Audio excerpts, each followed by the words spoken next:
In the light off history ইতিহাসের আলো YouTube চ্যানেলে বিখ্যাত চিত্রশিল্পী লিওনার্দো দা ভিঞ্চিকে নিয়ে ভিসারি বা ভাষারি বিখ্যাত পর্যবেক্ষক, বিশেষজ্ঞ, বিশ্লেষক ভাষারি তার ন্যারেটিভস, তাতে লিওনার্দো দা ভিঞ্চিকে কিভাবে তুলে ধরেছেন।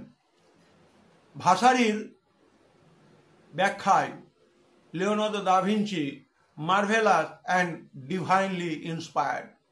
তার নকশার শক্তি, বলিষ্ঠতা, প্রকৃতির যাবতীয় খুঁটিনাটি উপাদানের সূক্ষ্মাতি সূক্ষ্ম সুষম বিন্যাসের স্পষ্ট ধারণা, পরিমিত বোধ আর স্বতঃস্ফূর্ত সৌন্দর্য বোধ, দৃষ্টির বিশালতা, এই অসাধারণ নৈপুণ্য এবং অপরিমেয় সৃষ্টি শক্তির অধিকারী লিওনার্দো সম্পর্কে বলা হয়েছে।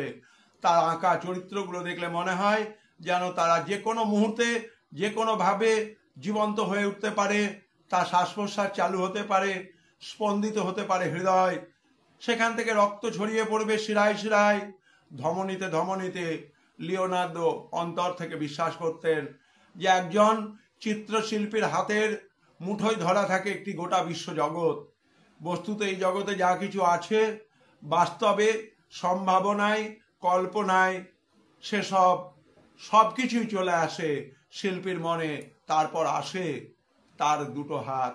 এই দুটো হাত বাড়িয়ে দিয়েই লিওনার্দো দা ভিঞ্চি রচনা করে দিলেন পৃথিবীর ইতিহাসে অমর সৃষ্টি, আমাদের ভাবনার প্রধান উপাদান, the Last Supper, the Mona Lisa. তার এই বিশ্বাস এই ছবিগুলোকে করে তুলেছিল বাংময়, আমাদেরকে কথা বলতে শিখিয়েছিল।